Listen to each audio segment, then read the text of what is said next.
Here's how David's life changed when he had to leave Nigeria. Here is what happened to Tesfaye when he had to leave his family behind in Ethiopia. Here's what happened to Anna when she had to leave Honduras. It's illegal in Nigeria to be gay.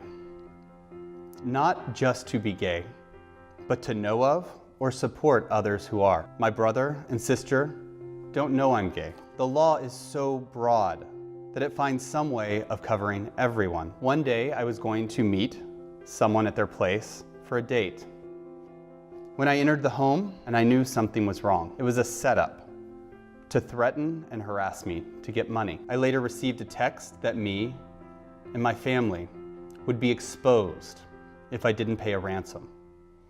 The first time I paid, but the ransom got bigger and I couldn't keep up. So that was it. I couldn't stay because I didn't want to put anyone in harm's way. We were not treated like humans. My father and uncles became activists for the Oromo people. My father was arrested and died in prison. I never protested, but I was arrested many times. I didn't want to leave, but what choice did I have? I was a teacher back home.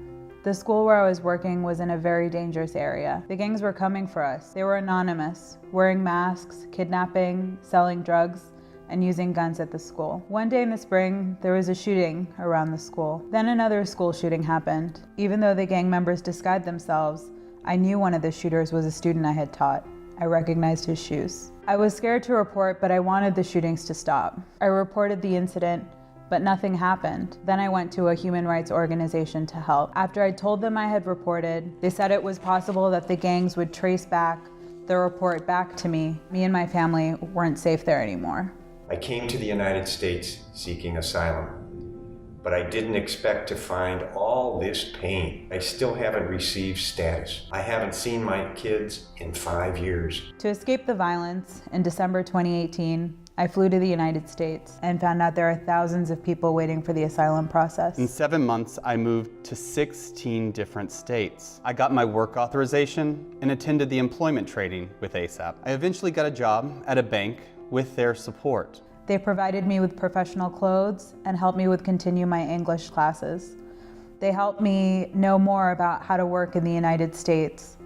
Now I'm going on interviews. I hope to work at a human rights organization or as a librarian because I like to help people. My dream is to have a job, to work and build a life. The date for my asylum case is not set. In the meantime, I feel like I can't really invest in a life. I want people to understand that our success is not just for us as asylum seekers, but for all people.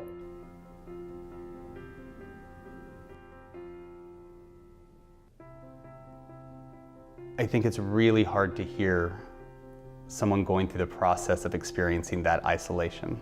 Knowing how I could be in the shoes of today's asylum seekers and refugees, I want to do what I can in gratitude that I can help. It's not easy to leave your country and everything behind, but when you're in fear for your life and for your family, there aren't really any options. We're all people and we're made up of different parts. It's not just your legal case if you're seeking asylum in the United States. There's a lot more to it, and ASAP recognizes that. ASAP gives us an opportunity not only to support asylum seekers who need that support as they're getting started in the United States, but to tell their stories to all of us so that we can understand what we can do to make that transition from living in an environment where you feel persecuted because of who you are or what you say or who you associate with, coming fully integrated within a community in the US that wants to see you succeed.